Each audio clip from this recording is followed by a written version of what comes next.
아멘. 하나님의 말씀입니다. 지난 시간에 바나바와 사울이 제 1차 전도 여행을 떠났지요. 그래서 지금의 지중해에 있는 구브로 섬이 있는데요. 구브로 섬에서 전도를 지난 시간에 했습니다. 그리고 구브로 섬을 치리하는 그 총독에게까지 복음을 전하고 이제 바나바와 사울 일행이 그 구브로 섬을 떠나서 배를 타고 이동했습니다. 그리고 이제 다음 선교지인 버가라는 지역으로 이동을 이제 하게 됐는데요.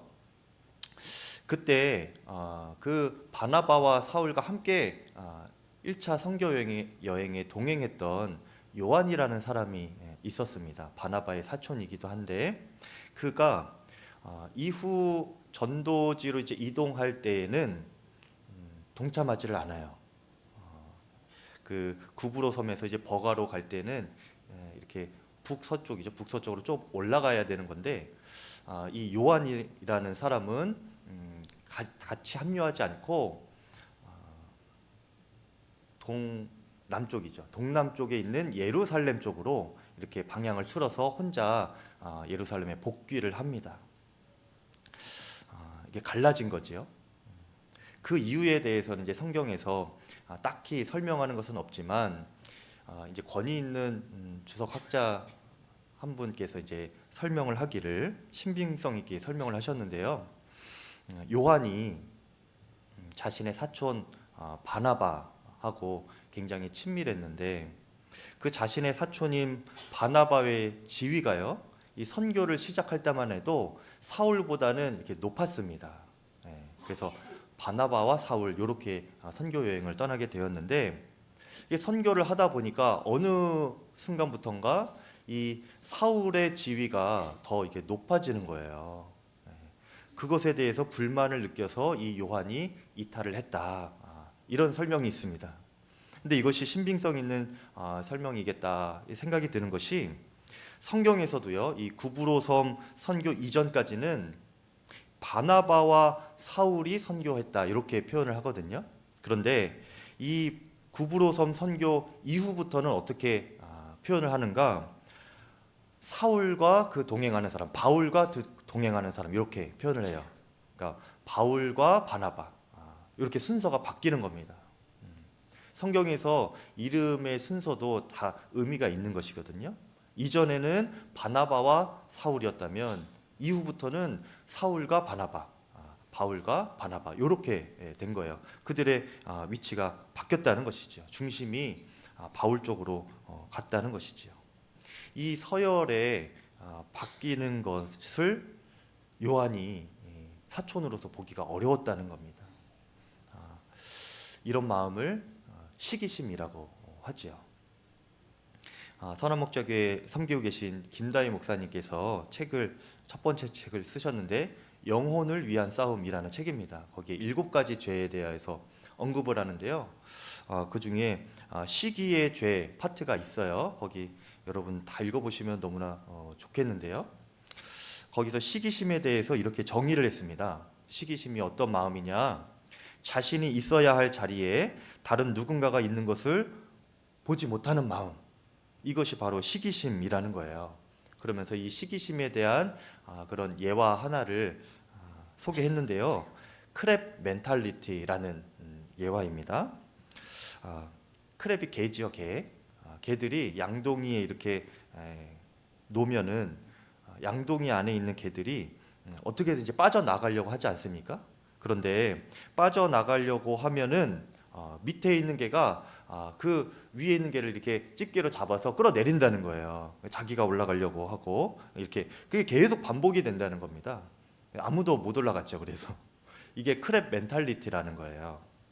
내가 갖지 못할 바에는 너도 안 된다라는 겁니다. 내가 주목받지 못할 바에는 어떤 사람도 잘 되지 못하도록 끌어내리려는 그런 사람들의 심리를 바로 이 크랩 멘탈리티라고 하는 거라는 것이죠. 그러면서 그 책에 이렇게 시기하고 질투하는 사람의 가장 시그니처 표정이 있답니다. 어떤 표정이냐면 시큰둥한 표정이라는 거예요. 잘 되는 꼴은 못 보겠고 내가 하기는 어렵고 시기하는 마음으로 이렇게 딱 시큰둥하게 있는 거죠. 이 바나바의 사촌인 이 요한의 마음에 이 크랩 멘탈리티가 있었던 것입니다. 이 요한의 입장에서는요, 자신의 사촌인 이 바나바가 자신과 이렇게 동일시 되었던 거예요. 그래서 처음에는 자신들보다 이렇게 낮았던 그 바울에 대해서 아무런 뭐 이렇게 느낌이 없었다가, 그래서 같이 동역을 잘 했다가 어느샌가 자신보다 높이 올라가게 되는 이 바울을 보면서 시기심을 느끼게 되는 것이죠. 저 자리가 내 자리인데 저 사람이 올라가고 있네. 이것이 싫은 겁니다. 그런데 이 요한이 그 바울을 끌어내릴 수 있는 능력은 없었거든요. 네. 그는 사도도 아니었죠. 그래서 자신이 끌어내리지는 못하니까 그냥 시큰둥하게 있다가 기회를 봐서 자기가 그냥 팀에서 이탈해 버리는 겁니다. 더 이상 함께하지 못하겠다. 선교에 동참하지 못하겠다. 그냥 말도 없이 예루살렘으로 돌아간 겁니다. 그래서 성경에는 그가 왜 갔는지 설명이 없어요. 그냥 이렇게 시큰둥하게 있다가 그냥 혼자 빠져나간 겁니다. 우리가 여기서 알 수 있는 것이요, 사람이 주님의 사명을 감당할 때조차 이 시기심이 발동하는구나, 이것을 알 수 있습니다.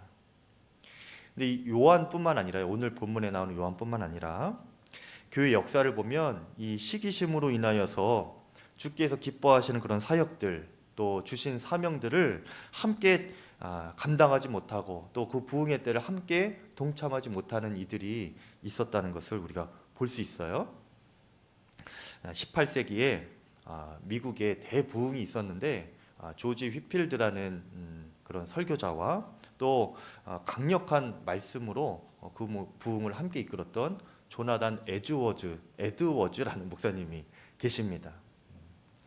하나님께서 그 에드워즈 목사님의 말씀 사역을 통하여서 미국에 정말 놀라운 부흥의 역사를 일으켜 주신 것이죠. 그런데 그 부흥의 역사에 함께 동참하고 기뻐하면 다 좋은데 오히려 함께 동참하지 못하고 시기하는 이들이 있었다는 거예요. 그들이 뭐라고 말을 했는가? 저 부흥은 가짜다. 저 에드워즈 목사의 설교는 너무 길고 내용도 많고 또 지루하다. 또 이렇게 깎아내리는 겁니다. 어떻게 해서든지 비판하고 또 단점을 밝혀내기에 혈안이 되었던 그런 목사님들이 많았다는 겁니다. 같은 동료인데 그렇게 시기한 것이죠. 여러분, 누군가가 그렇게 하나님께 귀하게 쓰임받고 또 주님의 나라가 온전히 이루어져 가고 또 주님의 부흥의 중심에서 그렇게 함께 기뻐하면 얼마나 좋습니까? 즐거워하면 얼마나 좋아요. 그런데 그러지 못하는 사람이 있다는 겁니다. 바나바는 안 그랬어요. 바나바는요, 사울이 그렇게 사역을 잘 감당하고 높아지고 해도 그 상황에 영향을 받지 않았습니다. 오히려 시기함 없이 바울과 함께 계속 선교 여행을 이어나가고 있지 않습니까? 바나바가 엄청 마음이 넓은 사람이죠, 사실. 사울보다 바울이라고도 하는 이 사울보다 더 큰 사람입니다, 사실은. 그러니 성경에서는 이 바나바를 설명하고 평가할 때에 일관되게 다 좋은 평가를 내리고 있어요. 그런데 시기하는 마음이 들어가면요, 그렇게 못합니다. 다른 이들을 끌어내리든지 그것이 안 되면 내가 이탈해 버리고 마는 거예요. 같이 못하겠다 이렇게 떠나버리는 것이죠. 근데 문제는 뭡니까? 하나님께서 주신 사명도 놓쳐버리게 된다는 거예요. 하나님께서 주시는 부흥의 기쁨도 함께 누리지 못하고 그것을 잃어버리게 된다는 것입니다. 이게 시기하면 이렇게 잃어버리게 되는 거예요, 여러분. 우리 모두는 이렇게 시기함 없이 하나님께서 주신 좋은 것을 함께 그리고 끝까지 잘 누릴 수 있기를 축복합니다. 오늘 읽은 본문에서도 이 시기의 이슈가 있어요. 오늘 말씀은 이 사울과 바나바가 이제 소아시아 남부지방 버가라는 지역을 이렇게 처음에 도착을 하고 그곳에서 조금 이제 북쪽으로 올라가면 비시디의 안디옥이라는 곳이 있습니다. 그곳에서 전도할 때의 이야기인데요. 그곳에서도 그들은 지난번 이제 구브로 섬에서 전도했을 때하고 마찬가지로 제일 먼저 유대인들에게 복음을 전합니다. 유대인들의 회당에 이렇게 돌아다니면서 복음을 전하는데, 우리가 읽지 않은 그 전 구절 16절에서 41절까지가 그들이 전했던 복음의 메시지예요. 아주 긴 설교문인데 요약하면 이것입니다. 구약에 예언된 메시아 예수님에 대한 이야기를 먼저 쭉 설명하고요. 이것을 신약에서 예수님이 십자가의 죽음과 부활로 성취를 하셨다. 구약의 예언을 예수님께서 오늘날 십자가 부활로 성취를 하셨다. 요 메시지입니다. 이것을 사도적 캐리그마라고도 이렇게 어려운 말로는 하는데, 그러니까 사도들의 복음 매뉴얼이었다는 거예요. 그 내용을 이제 유대인들에게 잘 설명하고 선포를 했더니 회당에서 그 복음 이야기를 다 들은 유대인들 중에 일부가 반응이 굉장히 뜨거웠습니다. 43절 오늘 읽은 말씀이죠. 보니까 회당의 모임이 끝난 후에 유대인과 유대교에 입교한 경건한 사람들이 많이 바울과 바나바를 따르니라고 했습니다. 이런 설교는 처음이다. 이런 메시지는 이전에는 들어본 적이 없다. 이렇게 놀라운 반응을 보이는 겁니다. 그리고 이 설교를, 이 새로운 메시지를 나만 듣고 있을 수 없다. 다른 이들도 다 들어야겠다 하는 그 마음으로 이 바울과 바나바에게 요청을 합니다. 다음 안식일에도 그 메시지를 동일하게 좀 전해 주십시오. 다른 사람들도 좀 들어야 되지 않겠습니까? 이렇게 요청을 할 정도였어요. 그렇게 복음에 감동한 유대인들이요, 이 바울과 바나바에게 그렇게 요청을 하고 나서 얼마나 그들이 감동을 했는지 주변의 사람들에게 전도를 했습니다. 홍보를 한 거예요. 와서 들어봐야 된다. 입소문을 막 그렇게 퍼뜨린 겁니다. 얼마나 열심히 했는지 정말 그 다음 안식일이 되니까 그 지역의 거의 모든 주민이 회당으로 왔다고 해요. 그래서 들었죠. 44절에 그 다음 안식일에는 온 시민이 거의 다 하나님의 말씀을 듣고자 하여 모이니라고 했습니다. 정말 놀라운 부흥의 역사이죠. 그것도 유대인들 안에 이 예수 그리스도의 십자가 복음이 들어가고 그것을 듣고 유대인들 안에 각성이 일어나게 된 것입니다. 그렇게 전도가 되고 있는 지금 상황인 거예요. 주님이 일으키시는 부흥인 것이죠, 여러분. 그런데요, 그 상황 속에서도 그 부흥에 참여하지 못하는 유대인들이 있었습니다. 유대인들이 다 그렇게 말씀에 반응하고 각성하고 부흥의 기쁨에 참여한 것이 아니었어요. 몇몇 유대인들은 이 바울의 설교에 노골적으로 반박하고 비방하면서 그렇게 끌어내리려고 했습니다. 그리고 자신들의 힘만으로는 안 되니까 유력자들의 주변에 자신들이 알고 있는 힘 있는 사람들 이용하여서 부탁해서 저 바나바와 저 사울과 바나바를 이 지역에서 몰아내야 됩니다. 그렇게 청탁을 하고 결국에는 그렇게 해서 그 유력자들을 통하여서 이 바나바와 사울이 쫓겨나게 돼요. 50절에 이에 유대인들이 경건한 귀부인들과 그 신의 유력자들을 선동하여서 바울과 바나바를 박해하게 하여 그 지역에서 쫓아내니 두 사람이 그들을 향하여 발에 티끌을 떨어버리고 이고니온으로 이동을 하게 됩니다. 더 미련 없이 그냥 알겠습니다 하고 떠난 거예요. 여러분, 이들이 아까 그 에드워즈 목사님 한참 부흥의 시대에 쓰임 받을 때 시기하고 질투하고 설교 이렇게 흠잡고 그러면서 끌어내리던 그런 모습 똑같은 거예요. 시대가 달라져도 이런 마음의 본성은 여전한 것 같습니다.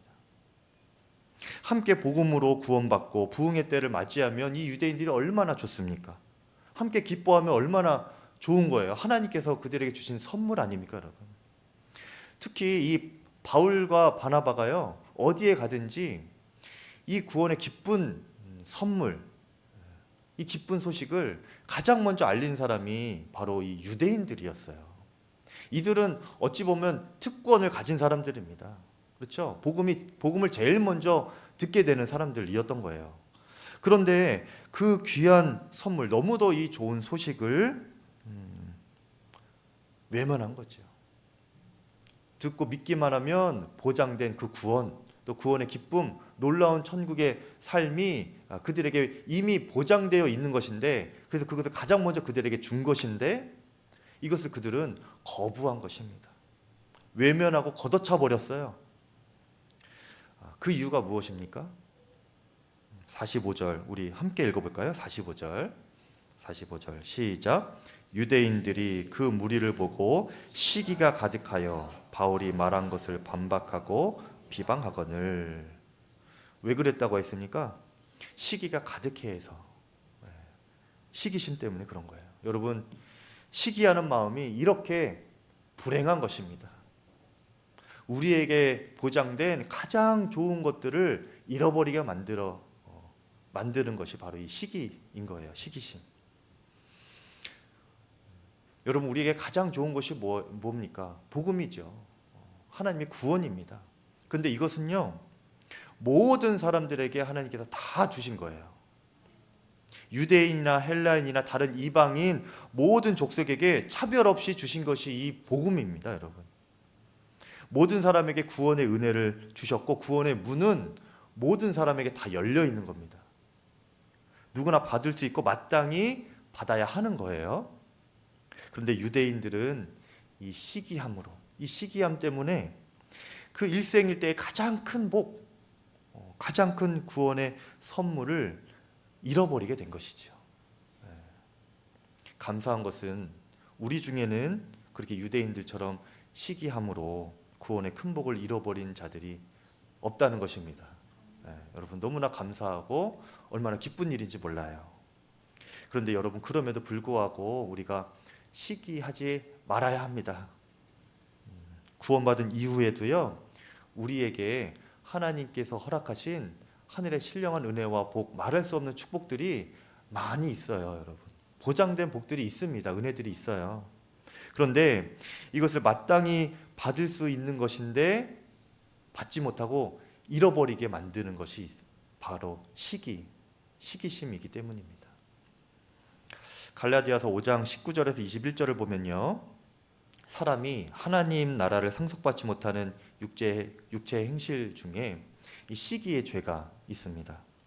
육체의 일은 분명하니 곧 음행과 더러운 것과 호색과 쭉 하면서 우상 숭배와 주술과 원수 맺는 것과 분쟁과 시기와 분냄과 당짓는 것, 이렇게 쭉 나옵니다.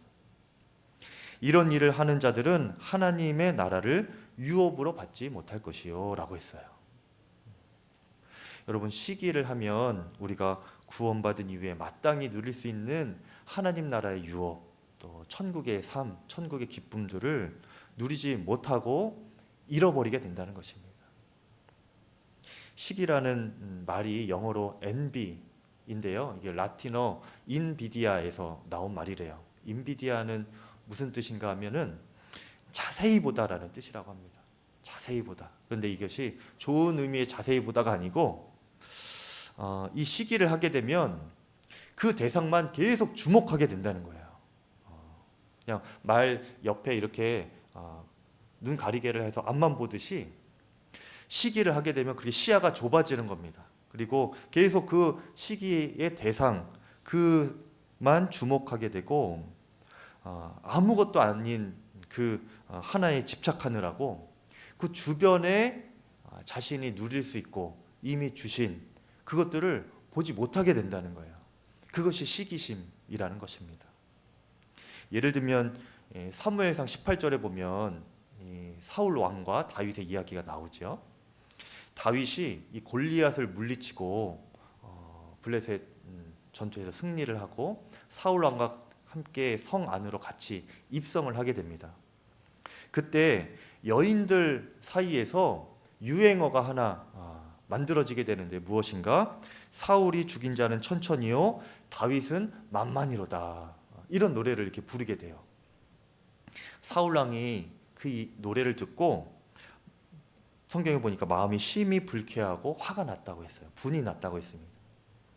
그리고 이제 사무엘상 18장 9절에 보면 그가 그때부터 다윗을 주목했다라고 해요. 그런데 이것을 새번역 성경에서는 어떻게 번역했느냐? 그가 시기했다 이렇게 번역을 하고 있습니다. 주목했다, 시기했다. 같은 말인 거죠. 이렇게 마음에 시기가 들어오면 시야가 좁아지고 그 대상만 이렇게 주목하게 되는 거예요. 그 대상만 이렇게 보게 되는, 자세히 보게 되는 겁니다. 근데 좋은 마음으로 보겠어요? 악한 시선으로 이렇게 보게 되는 겁니다.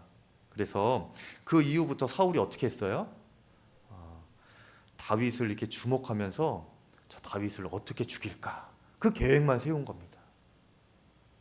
악한 마음의 계획만 품게 되는 거예요. 그런데 여러분, 사실 조금만 더 넓게 보면 이 사울 왕에게 있어서 다윗은요, 너무나 천군만마와 같은 장군인 것입니다.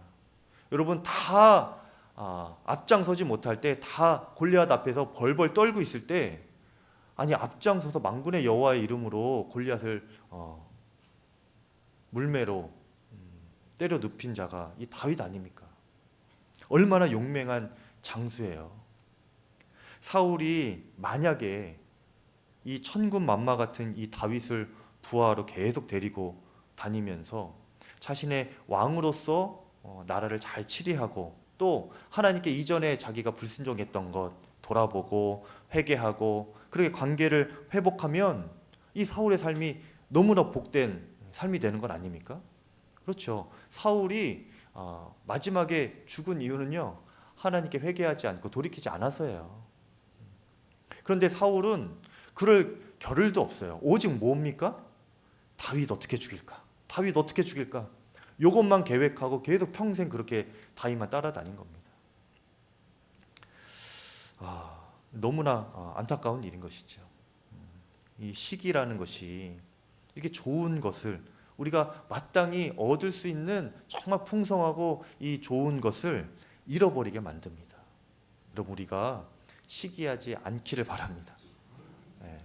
여러분 마음에 시기심 또 시기하는 대상 있다면 여러분 정말 마음을 돌이키시기를 바라요. 여러분을 위해서입니다. 어떻게 시기하지 않게 될 수 있을까? 우리의 좁아진 영적인 시야가 다시금 넓어지면 되는 것입니다. 어떻게 넓어지는가? 여러분들 45절에 보니까 유대인들이 시기가 가득했다 그랬어요. 어디에 가득했겠습니까, 여러분? 마음에 가득했겠죠. 그 마음에 시기가 가득해서 그 유대인들의 마음에는 더 이상 하나님의 뜻과 계획이 있을 자리가 없는 거예요. 하나님이 어떻게 생각하시는지, 나를 향한 계획이 무엇인지, 지금 이 상황이나 이 주변에 대한 하나님의 계획이 무엇인지 생각할 겨를도 없었다는 겁니다. 그냥 그 바울과 바나바 시기하는 마음으로만 가득 찼었던 거예요. 그러니까 우리가 마음에 어떤 시기하는 마음이 있다라고 하는 것은 무슨 뜻인가 하면요, 우리 마음에 내가 지금 하나님과 멀어져 있다, 하나님의 뜻을 내가 전혀 알지 못하고 있다, 주님의 생각을 내가 헤아리지 못하고 있다, 이 뜻입니다, 여러분. 근데 여러분, 하나님께서 우리를 향한 계획과 뜻은 무엇이에요? 가장 선한 길로 인도하시고 가장 좋은 길로 인도하시는 것이 하나님께서 저와 여러분에게 가지고 계신 뜻입니다. 탕자의 아버지가 동생을 위하여서 잔치를 베풀 때 그 형이 시기하고 분을 냈어요. 나에게는 평소에 염소 새끼 하나라도 주지 않고 그렇게 내 친구들하고 이렇게 즐길 기회도 주지 않았으면서, 아니 저 못돼 먹은 저 정말 그야말로 탕자 같은 저 둘째 아들을 위해서는 아버지가 살찐 송아지를 잡고 이게 잔치를 베풀어 주는 게 그게 마땅한 것입니까? 서운합니다. 그러면서 시기하고 분을 낸 거예요. 그런데 그렇게 성을 내던 형에게 그의 아버지가 뭐라고 했는지 아십니까, 여러분? 누가복음 15장 31절에 그 아버지가 그 큰 형에게 이렇게 말을 해줬어요. 예, 너는 항상 나와 함께 있으니 내 것이 다 내 것이로되 라고 했어요. 내 것이 다 내 것이로되. 여러분 한번 따라해 볼까요? 내 것이 다 내 것이로되. 하나님의 것이 다 내 것입니다. 네, 여러분 것인 거예요. 하나님의 것이. 이 형은 아버지의 마음을 몰랐어요. 아버지의 계획을 몰랐습니다. 이 아버지가 형에게 다 줄 건데 그 계획을 아버지가 가지고 계시는데 이 형은 그거를 모르는 거예요. 아버지의 뜻을 몰랐던 것이죠. 그러니까 지금 동생한테 그 소 한 마리 잡아서 잔치 베풀어주는 그것이 시기 질투가 나는 겁니다. 사실은 그럴 필요가 없거든요. 그것보다 더 비교도 안 되는 아버지의 것이 다 자기에게 오는 것인데 그것을 모르니까 이게 시기함으로 시야가 좁아지니까 아버지의 뜻을 주님의 계획, 아버지의 계획을 다 모르니까 그냥 시기심으로만 이렇게 가득 차고 분만 내는 겁니다. 여러분 하나님은 마찬가지예요. 하나님도 우리와 함께 계시고 그분의 크신 경륜으로 우리 각 사람에게 가장 좋고 충분한 것을 이미 다 예비해 두셨습니다. 그 모든 것이 다 여러분의 것이에요. 그 크신 은혜의 선물 하나님의 경륜을 볼 줄 아는 믿음의 눈이 넓어지고 커지고 활짝 열리기를 축복합니다. 그러면 시기가 안 되는 거예요. 이 확신으로 충만하면 마음에 시기할 것이 없습니다.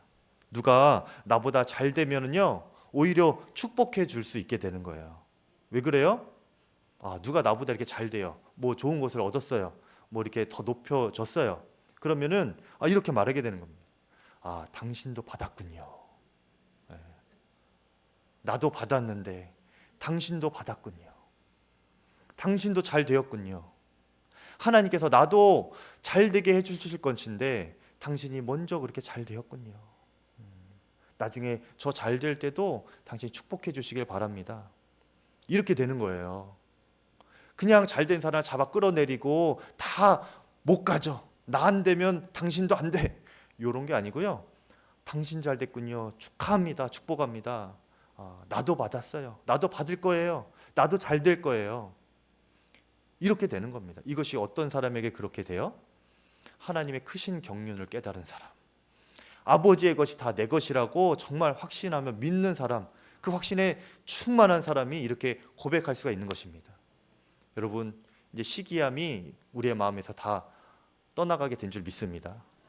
시큰둥한 표정 다 우리 가운데 없는 거예요.